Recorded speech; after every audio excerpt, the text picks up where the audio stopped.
بسم اللہ الرحمن الرحیم۔ لقد کان لکم فی رسول اللہ اسوۃ حسنہ۔ صدق اللہ مولانا العظیم وصدق رسولہ النبی الکریم الرؤوف الرحیم۔ اللہم نور قلوبنا بالقرآن وزین اخلاقنا بالقرآن وادخلنا الجنۃ بالقرآن ونجنا من النار بالقرآن۔ قال اللہ تعالی وتبارک فی شان حبیبہ مخبرا وآمرا ان اللہ وملائکتہ یصلون علی النبی یا ایہا الذین آمنوا صلوا علیہ وسلموا تسلیما۔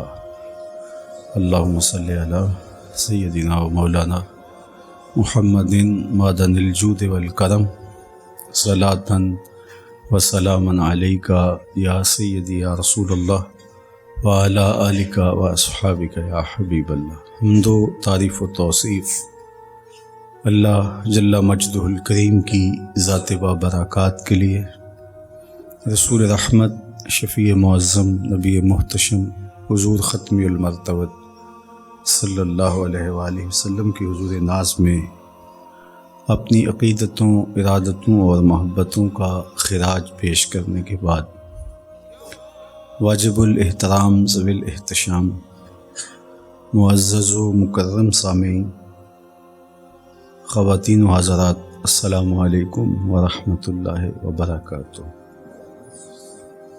کتاب رحمت قرآن مجید سے جو کلمات تلاوت کرنے کا شرف حاصل ہوا، ان میں ہمیں یہ بتایا گیا کہ تمہارے لیے تمہارے آقا و مولا حضور ختمی المرتبت صلی اللہ علیہ وآلہ وسلم کی زندگی ایک بہترین نمونہ ہے، اسوہ حسنہ ہے۔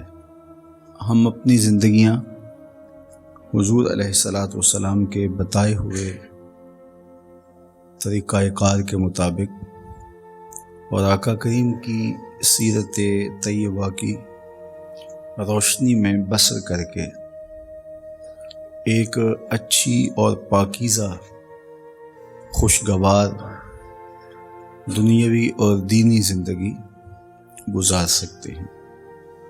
حضور علیہ الصلاۃ والسلام کا اسوہ کامل، اسوہ نور، اسوہ حسنہ زندگی کے ہر شعبہ سے تعلق رکھنے والے شخص کے لیے ہے۔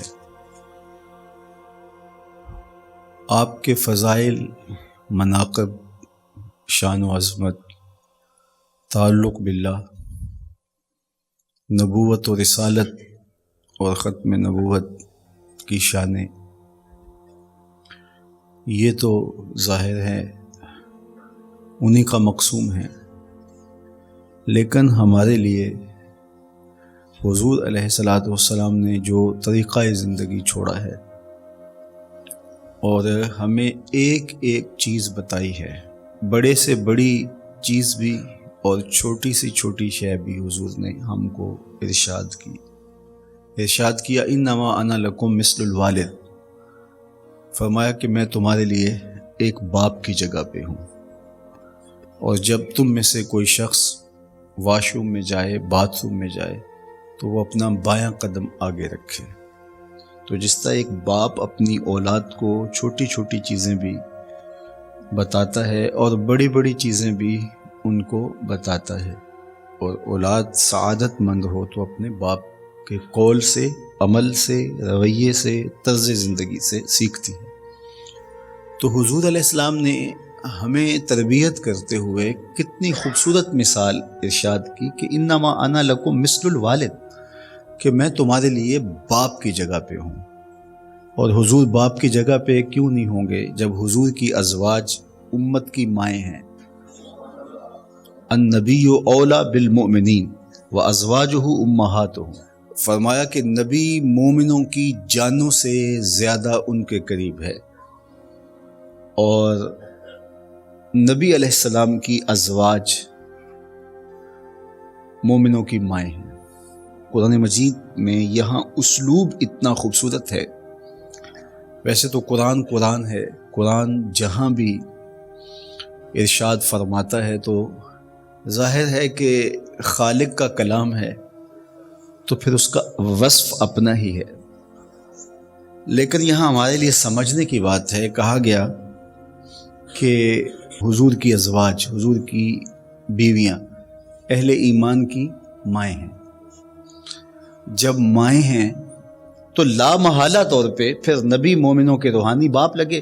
نسبی باپ تو کسی کے نہیں، اس کی تو نفی کر دی گئی۔ ما کان محمد ابا احد من رجالکم ولکن رسول اللہ وخاتم النبیین، کہ محمد صلی اللہ علیہ وآلہ وسلم تم مردوں میں سے کسی کے باپ نہیں ہیں، وہ اللہ کے رسول ہیں اور آخری نبی ہیں۔ تو وہ حضرت زید والا ایک واقعہ آیا، جو حضور کے منہ بولے بیٹے تھے تو لوگوں نے انہیں زید بن محمد کہنا شروع کر دیا، تو اس کی نفی کر دی گئی۔ لیکن روحانی طور پہ تو حضور مومنوں کے باپ ہے، اس میں تو کوئی شک نہیں۔ تو حضور نے خود فرمایا انما انا لکم مثل الوالد، میں تمہارے لیے باپ کی جگہ پہ ہوں۔ اور یہاں قرآن نے نبی علیہ السلام کی ازواج کو اہل ایمان کی مائیں قرار دیا، تو جب وہ مائیں ہیں تو پھر لا محالہ طور پہ نبی اہل ایمان کے روحانی باپ ہیں۔ لیکن یہاں باپ کہا نہیں گیا، نبی علیہ السلام کی ازواج کو اہل ایمان کی مائیں کہا گیا، تو حضور علیہ السلام کو اہل ایمان کا روحانی باپ کہہ دیا جاتا، لیکن یہاں نہیں کہا گیا۔ ازواج روحانی مائیں ہیں تو پھر حضور روحانی باپ ہے، چونکہ وہ مائیں بنی ہیں امت کی تو وہ حضور کی وجہ سے بنی ہے نا۔ حضور کے نکاح مقدسہ میں آئیں تو مومنوں کی مائیں بن گئی، اگر ایسا نہ ہوتا تو مومنوں کی مائیں نہ بنتی۔ ان کو عزت ملی تو حضور کے دامن سے وابستہ ہونے سے۔ قرآن نے کہا یا نساء النبی لستن کاحد من النساء، اے نبی کی بیوی ہو، تم عام عورتوں کی طرح نہیں ہو، تم عام عورتوں کی طرح نہیں ہو، اس لیے کہ تم جڑ گئی ہو میرے رسول سے۔ یار جو حضور سے وابستہ ہو جائے تو وہ عام نہیں رہتا، تو پھر نبی کی اپنی شان کا عالم کیا ہوگا، نبی کی اپنی عظمتوں کا عالم کیا ہوگا۔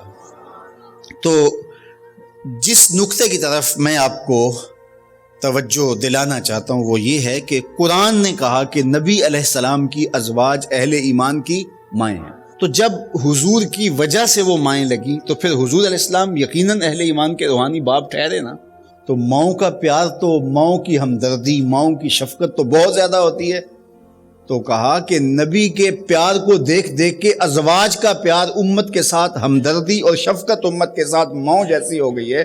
باقی رہی بات نبی علیہ السلام کی، باپ کیا اولا بالمومنین من انفسہم، مومن اپنی جانوں سے اتنے قریب نہیں جتنا نبی ان کے قریب ہے، یعنی باپ سے بھی اوپر کوئی رشتہ ہے۔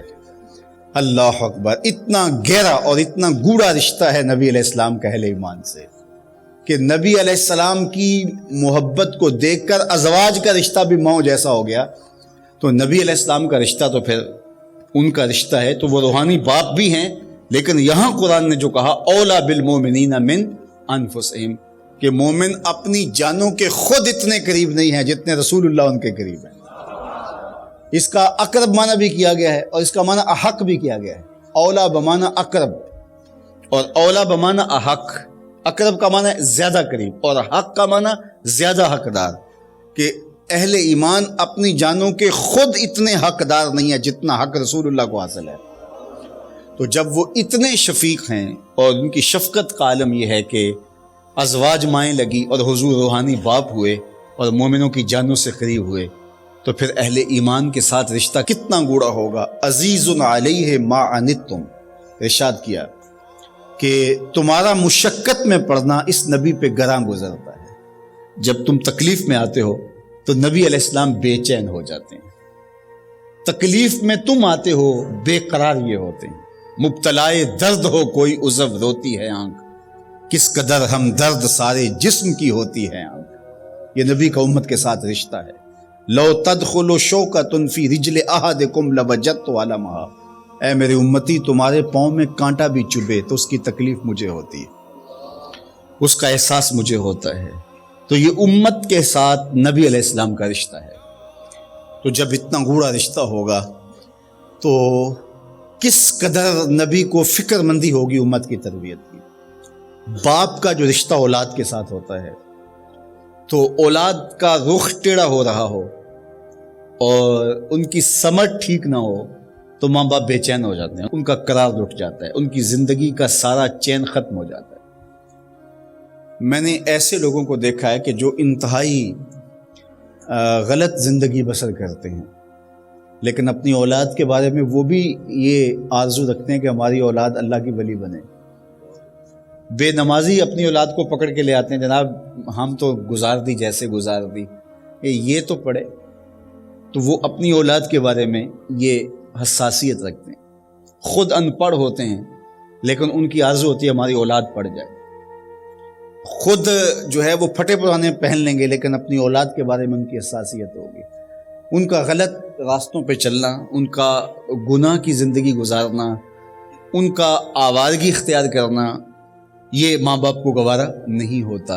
اس لیے کہ ماں باپ کا ایک تعلق ہے تو وہ گوارا نہیں کرتے کہ ہماری اولاد خراب ہو، اور ان کی تربیت کے لیے جو ان کے پاس میسر صلاحیتیں ہوتی ہیں ان کے ساتھ ان کی تربیت میں لگے رہتے ہیں۔ اسی طرح ایک استاد اپنے شاگردوں کی تربیت میں ہمہ تن مصروف ہوتا ہے، اس کی آرزو ہوتی ہے کہ یہ یگانہ روزگار ہوں۔ اسی طرح ایک شیخ کامل اپنے مرید اور اپنے طالب کے لیے جو دل میں تڑپ، آرزو اور تنہائی میں دعائیں کرتا ہے، وہ ظاہر ہے کہ ایک رشتہ ہی اتنا گوڑا ہے اور اتنا گہرا ہے، وہ کیوں نہیں کرے گا؟ تو یہ سارے رشتے ترازو کے ایک پلڑے میں رکھ لیے جائیں، اور امت کے ساتھ جو نبی کا رشتہ ہے اس کے وزن کے برابر نہیں ہو سکتے۔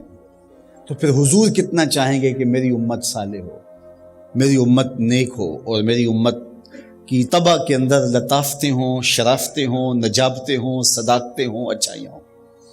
تو حضور علیہ السلام کی پھر زندگی دیکھ لیجئے، ساری زندگی اپنی امت کو، اپنے ماننے والوں کو، اپنے غلاموں کو صالح راہوں کا مسافر بناتے گزاری۔ اور اب بھی حضور علیہ السلام ہمارے اعمال کے نگراں ہیں۔ تورد علی اعمال امتی، فرمایا امت کے اعمال میرے اوپر پیش کیے جاتے ہیں۔ حضور قبر میں ہوتے ہیں تو قبر انور میں بھی ہمارے اچھے برے اعمال حضور علیہ السلام کو پیش کیے جاتے ہیں۔ اگر اچھے اعمال ہوتے ہیں تو حضور خوش ہوتے ہیں، اور اگر اعمال اچھے نہیں ہوتے تو حضور کا دل رنجیدہ ہوتا ہے اور حضور استغفار فرماتے ہیں۔ تو حضور کے بتائے ہوئے طریقے کے مطابق چلنا یہ مقصود شریعت تو ہے ہی، یہ ہماری ضرورت تو ہے ہی، لیکن ہمارے آقا و مولا حضور ختم المرتبت کی شدید آرزو اور حضور علیہ الصلوۃ والسلام کی شدید تمنا ہے کہ میری امت صالح راہوں کی مسافر بن جائے۔ آقا کریم علیہ الصلوۃ والسلام کا اخلاق کریمانہ دیکھیے، حضور علیہ الصلوۃ والسلام کے خوبصورت رویوں کا مطالعہ کر لیجئے، بحیثیت باپ دیکھ لیجئے، بحیثیت بھائی دیکھ لیجئے، بحیثیت مبلغ دیکھ لیجئے، حضور علیہ الصلوۃ والسلام کو بحیثیت سپہ سالار دیکھ لیجئے، حضور علیہ الصلوۃ والسلام کو بحیثیت عبد دیکھ لیجئے، اور حضور کو بحیثیت قائد دیکھ لیجئے۔ جس بھی پہلو سے حضور کو دیکھو گے آپ کو ایسے نظر آئے گا جیسے پھولوں میں گلاب ہوتا ہے اور ستاروں میں ماہتاب ہوتا ہے۔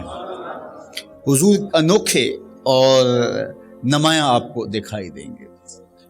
اپنی زندگی کو سادگی سے مرتب کیا تھا۔ ام المومنین سیدہ عائشہ رضی اللہ تعالی عنہا فرماتی ہیں کہ حضور علیہ الصلوۃ والسلام یخصف نعلہ، اپنے جوتے کو پیوند خود لگا لیتے تھے، اور ویخیط ثوبہ، اور اپنے لباس میں کوئی پھٹن ہوتی تو اس کو خود سی لیتے تھے اور اپنے کام خود کر لیتے تھے۔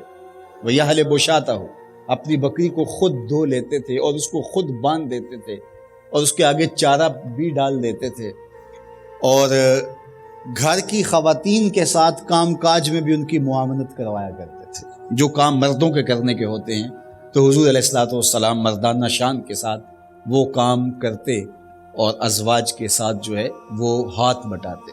ام المومنین فرماتی ہیں گھر ہوتے تو ہمارے ساتھ کام کاج میں حضور ہماری مدد فرماتے، اور جو ہی اذان ہوتی تو حضور جلدی سے مسجد میں تشریف لے جاتے۔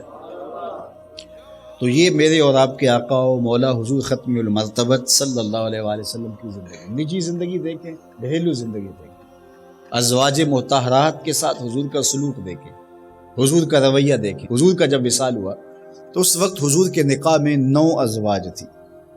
9 ازواج میں سے ایک کو بھی حضور پہ کوئی شکایت نہیں تھی.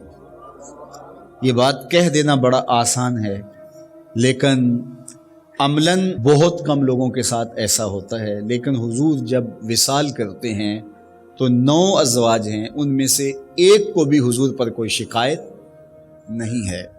اور ازواج کے ساتھ حضور کا رویہ، حضور علیہ الصلوۃ والسلام جب گھر آتے تھے تو خواتین کے مزاج کے مطابق ان کی دلجوئی کے لیے حضور گفتگو فرماتے، اور جب باہر جاتے تو جو صفہ کے چبوترے کے اوپر بیٹھ کے حضور کا انتظار کر رہے ہوتے تو علمی باتیں ان کے سامنے رکھتے، ان کی ضرورت کو پورا کرتے.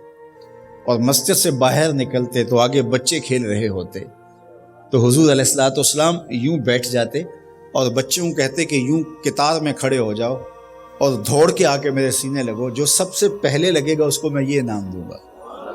تو بچے دوڑ کے آ کے حضور سے لپٹتے، کوئی سینے سے لپٹ جاتا، کوئی کندھوں سے لپٹ جاتا، اور آقا کریم ان سے شفقت فرماتے. تو بچوں کے ساتھ حضور علیہ السلام کا رویہ یہ خوبصورت، بچوں کو سلام کرنے میں پہل کرتے. اور خواتین جو اندرون خانہ تھی ان کے ساتھ رویہ اتنا خوبصورت ہوتا. ام المومنین سیدہ عائشہ رضی اللہ تعالیٰ عنہا فرماتی ہیں کہ میں گھر میں تھی اور حضور تشریف لائے اور میں آب خورے میں پانی پی رہی تھی. تو حضور نے مجھے دیکھا تو دور سے فرمایا عائشہ تھوڑا سا پانی میرے لیے بھی چھوڑنا. تو فرماتی ہیں کہ میں نے پانی چھوڑ دیا تو حضور نے میرے ہاتھ سے پیالہ لیا تو پینے لگے، پھر رک گئے اور پھر میری جانب دیکھا اور مخاطبہ کرتے ہوئے فرمایا عائشہ ذرا بتانا تم نے ہونٹ کہاں لگائے تھے؟ میں وہاں ہونٹ رکھ کے پانی پینا چاہتا ہوں جہاں ہونٹ تم نے لگائے تھے. مجھے بتاؤ اگر بیوی کے ساتھ خاوند کا رویہ یہ ہوگا تو گھر جنت کا ٹکڑا بنے گا یا نہیں بنے گا؟ تو یہ میرے حضور کا دیا ہوا نظام ہے. یا کلو مع خادم، حضور نوکر کے ساتھ بیٹھ کے کھانا کھانے بیٹھ جاتے تھے. ایک سفر پہ جب پڑاؤ ہوا تو کوئی جانور ذبح کرنے لگا اور کوئی چولہا سیدھا کرنے لگا اور کوئی اور کام کرنے لگا تو حضور بھی ایک سمت چل دیے. تو لوگوں نے کہا آپ کدھر جا رہے ہیں؟ فرمایا علیہ جم الحط، میں لکڑیاں اکٹھی کر کے لاتا. تو عرض کی حضور ہم کس لیے، ہم نوکر ہیں آپ کے. تو حضور نے فرمایا میں یہ پسند نہیں کرتا کہ لوگ کام کریں اور میں معتبر بن کے بیٹھا رہوں. آج کی دنیا میں سب سے زیادہ تحقیق جس بات پہ ہو رہی ہے وہ ہے ٹائم مینجمنٹ، کہ آپ اپنا وقت کیسے بچائیں. لوگوں کے پاس وقت تھوڑا رہ گیا اور جو ہے وہ کام زیادہ ہو گئے ہیں.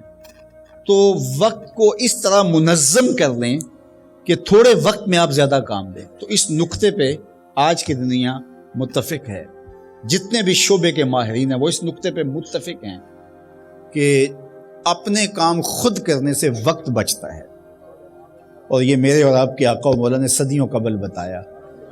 نبیوں کے امام ہو کر کے حضور نے بتایا کہ ہم اپنے کام خود کرتے ہیں تاکہ وقت بچایا جائے، وقت کی قدر و قیمت کو سمجھا جائے. وقت کے حوالے سے میں کہتا ہوں اس شعبے کے ماہرین حضور کی صرف ایک حدیث کو دیکھ لیں، کائنات میں اس شعبے میں اس سے بہتر آپ کو کوئی رہنمائی نہیں ملے گی جو میرے حضور نے دی. من حسن اسلام المرء ترکہ ما لا یعنی ہے. کسی شخص کے اسلام کا جمال اور حسن یہ ہے کہ وہ ہر بے مقصد کام کو چھوڑ دے. جب ہم اپنی زندگی سے بے مقصد کاموں کو نکالتے جاتے ہیں تو زندگی منظم ہوتی ہے. ہم بہت زیادہ اپنے اوپر بوجھ بے مقصد کاموں کا جو ہے وہ رکھا ہوتا ہے، اس کو ہم چھانٹی کرتے رہیں. ہم 5 دن 4 دن 6 دن 8 دن کے بعد اپنی جیبوں میں ہاتھ ڈال کر کے چیزیں نکالتے ہیں. یہ کارڈ یہ بھی فضول ہے، یہ بھی چیز وقت اس کا بھی گزر گیا، اس کو کئی چیزیں پھینک دیتے ہیں. گھروں کے اندر کئی چیزیں سنبھال کے رکھتے رہتے ہیں، لیکن 6 ماہ بعد 4 ماہ بعد صفائی کرتے ہیں تو یہ بھی ہلکا پھلکا کرتے ہیں. اس طرح اپنے کاموں پہ بھی غور کریں کہ ہماری کون سی مصروفیات ہیں جو ہمیں تھکا رہی ہیں، لیکن اس کا ہماری زندگی سے، ہماری آخرت سے، ہمارے اخلاقیات سے، ہمارے کردار سے، اللہ کی مخلوق سے کوئی تعلق نہیں. ہم خام خواہ کے تھک رہے ہیں صبح سے لے کر شام تک. تو اپنی زندگی کا جائزہ لیں، اپنے معمولات کا جائزہ لیں، اپنے شب و روز کا جائزہ لیں. جو ضروری کام ہیں ان کو ترجیحاً آگے لے کر آئیں، جو کم ضروری ہیں ان کو پھر بعد میں لے کر آئیں. اور جو غیر ضروری ہیں ان کاموں سے اپنے آپ کو بچا لیں. آپ کا وقت بچے گا. سب سے قیمتی شے آپ کو جو دی گئی ہے وہ آپ کا وقت ہے، اور وقت بچانا سیکھنا ہو تو میرے حضور کی سیرت سے سیکھیں. مجھے بتائیے 302 کا ایک مقدمہ پڑ جائے، صرف 302 کا ایک مقدمہ جھوٹا ہی ہو، آدھی زندگی کھا جاتا کہ نہیں؟ یہ سارے متفق ہیں نا اس پہ. میرے حضور نے 27 جنگیں لڑی ہیں. یہاں 302 کا جھوٹا مقدمہ آدھی زندگی کھا جاتا ہے، لیکن کتنا منظم وقت تھا. میرے حضور نے 27 جنگیں لڑی ہیں، لیکن اس دوران میرے حضور کی نمازیں قضا تو نہیں ہوئی. اس دوران ازواج کے جو حقوق تھے ان میں کوتاہی تو نہیں ہوئی. ان اوقات کے اندر جو صحابہ کو تربیت کا نظم تھا حضور نے رکھا، وہ متاثر تو نہیں ہوا. آنے والے وفود سے ملاقات موقوف تو نہیں ہوئی. حضور علیہ الصلوۃ والسلام باقی جو امور زندگی سر انجام دیتے تھے وہ تو متاثر نہیں ہوئے، حتیٰ کہ محبوب کی شب بیداری بھی متاثر نہیں ہوئی. 27 جنگیں ہیں، ان کی منصوبہ بندی ہے اور لمبے سفر ہیں، لیکن رات کی نمازیں بھی جو ہے وہ متاثر نہیں ہوتی. بلکہ میرا رب ہو کے کہہ رہا ہے کہ اے چادر اوڑھنے والے محبوب، ساری رات جاگا نہ کر، کبھی سو بھی لیا کر. ساری رات جاگا نہ کر، کبھی سو بھی لیا کر. تو یہ حضور کی زندگی ہے. کوئی حضور علیہ السلام سے سیکھے تو اپنے وقت کو بچاؤ، اپنے وقت کی قدر سیکھو، اپنے وقت کے ایک ایک لحظے کو محفوظ کرو. سب سے قیمتی سرمایہ جو راس المال ہے آپ کا، وہ آپ کا وقت ہے.